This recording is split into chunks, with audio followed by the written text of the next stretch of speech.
నమస్కారం. My farming my passion daily market updates కు స్వాగతం. మార్కెట్ ధరలు బాగున్నాయని, మద్దతు ధర కంటే ఎక్కువగానే లభిస్తోందని అధికారులు చెబుతున్నారు. సీఎం యాప్, అగ్రివాచ్ లెక్క ఇది అంటూ నివేదికలు కూడా ఇస్తున్నారు. పండించిన రైతులు మాత్రం తమకు మద్దతు ధర దక్కడం లేదని గగ్గోలు పెడుతున్నారు. అయినా అధికారుల లెక్కలు తప్పితే వాస్తవమేంటన్నది ప్రభుత్వం దాకా వెళ్లడం లేదు. రైతులకు ఎంత ధర దక్కుతోందని తెలుసుకునే తీరిక ఎమ్మెల్యేలు, ఎంపీలకు లేదనే మాట వినిపిస్తోంది. క్షేత్రస్థాయి పరిస్థితిని ప్రభుత్వం దృష్టికి తీసుకువెళదామనే ఆలోచన వారిలో కొరవడింది. దీంతో కంది, శనగ, మినుము, పెసర, జొన్న పంటలను సాగు చేసిన రైతుల గోడు పట్టించుకునే వారే కరవయ్యారు.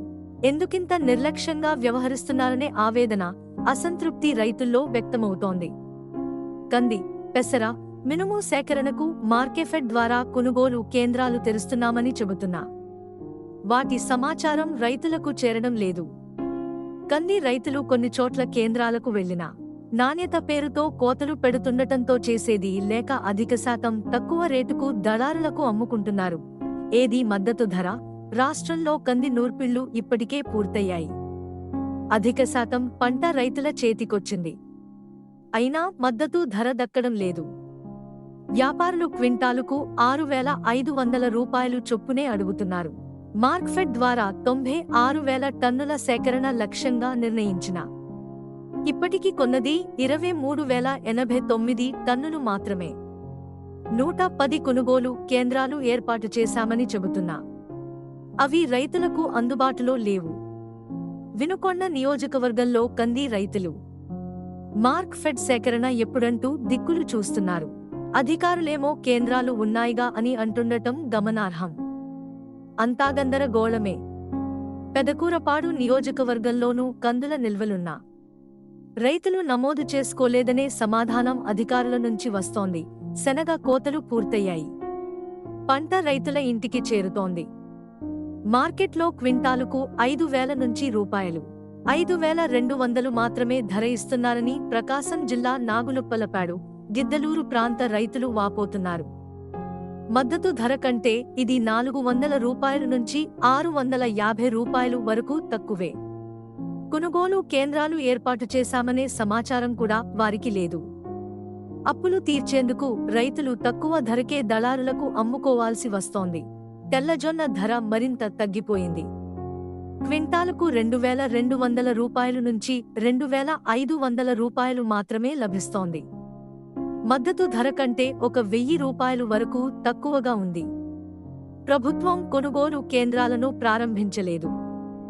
ఇప్పటివరకు ప్రభుత్వం నుంచి అనుమతి రాలేదు. దీంతో రైతులు తీవ్రంగా నష్టపోతున్నారు. మినుముల ధర పల్నాడులో క్వింటాలుకు 6,000 మాత్రమే. మద్దతు ధర కంటే 1,400 రూపాయలు వరకు తక్కువ.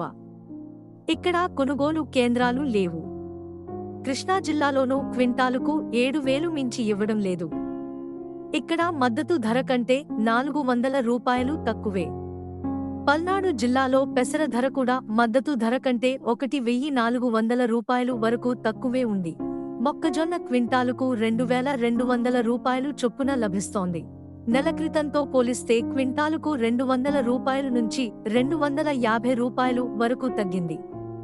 ప్రస్తుతానికి మద్దతు ధరకు సమానంగా ఉన్నా రాబోయే రోజుల్లో తగ్గుతుందనే ఆందోళనలు ఉన్నాయి. ఇప్పటికే కొనుగోలు కేంద్రాలు ఏర్పాటు చేసి ఉంటే ధరలు తగ్గకుండా ఆగేవి. అయితే ప్రభుత్వం సేకరణకు ఇప్పటికీ అనుమతివ్వలేదు. మిరప రైతుల పరిస్థితి అంతే. గతంతో పోలిస్తే క్వింటాలుకు 500 రూపాయలు నుంచి 1,000 రూపాయలు వరకు పెరుగుదల కనిపించినా రైతుకు మాత్రం ఊరట దక్కడం లేదు. సన్న రకాలకు క్వింటాలుకు 12,000 రూపాయలు నుంచి 13,000 రూపాయలు వరకు ధర లభిస్తోంది. ఇతర రకాల మిరప క్వింటాలు ధర 9,000 నుంచి 10,000 మాత్రమే. నష్టం ఖాయమనే ఆవేదనలో రైతులు ఉన్నారు. ఇప్పటివరకు ప్రభుత్వం నుంచి ఉపశమన చర్యలు లేవు. భవిష్యత్తులో ఏదైనా ప్యాకేజీ ప్రకటిస్తుందనే ఆలోచనతో మార్కెట్ వ్యాపారులు తమకు నమ్మకమైన రైతుల ఆధార్ వివరాలతో ముందే సిద్ధమవుతున్నారు. పండించిన రైతులకు మాత్రం నష్టాలు తప్పడం లేదు. రైతు సేవా కేంద్రాల్లో నమోదు చేసుకోవాలంటూ సతాయింపు. రైతులు తమ పంటను రైతు సేవా కేంద్రాల్లో నమోదు చేసుకుంటే తాము అక్కడికి వెళ్లి సేకరిస్తామని అధికారులు చెబుతున్నారు. అయితే రైతులు అక్కడికి వెళ్తే ఇంకా సేకరణ మొదలు కాలేదని అంటున్నారు. కొందరు రైతులు వెళ్లినా ఈ క్రాప్లో నమోదు కాలేదని వెనక్కి పంపిస్తున్నారు. దీంతో పంట పండించినా అమ్ముకోలేకపోతున్నామనే ఆవేదన రైతుల్లో వ్యక్తమవుతోంది. ఆదుకోవాలని కోరినా పంటలకు మార్కెట్ ధరలెలా ఉన్నాయి? రైతులకు మద్దతు ధరలు అందుతున్నాయా లేదా అనే విషయంపై వ్యవసాయ శాఖ మంత్రి అచ్చెన్నాయుడు దృష్టి పెట్టడం లేదనే మాట వినిపిస్తోంది. అధికారులు ఇచ్చే లెక్కలతో అంతా బాగుందనే ధోరణిలో ఉంటున్నారు. 96,000 టన్నుల కందుల సేకరణ లక్ష్యంగా పెట్టుకుంటే ఇప్పటికీ 23,000 టన్నులే సేకరించారంటే జాప్యానికి కారణాలేంటి? అమ్ముకోవడంలో రైతులకు ఎదురవుతున్న ఇబ్బందులేమిటి అనేది తెలుసుకునేందుకు ప్రయత్నించడం లేదు. ఇటీవల నంద్యాల జిల్లా ప్రజాప్రతినిధులు సీఎం చంద్రబాబుతో పాటు మంత్రిని కలిసి జొన్న, వరి రైతులు నష్టపోతున్నారని ఆదుకోవాలని కోరారు. అయినా జొన్న సేకరణకు ఇప్పటికీ అనుమతులు రాలేదు. ఇలాంటి మరిన్ని అప్డేట్స్ కోసం వాచ్ చేస్తూనే ఉండండి టీవీ7.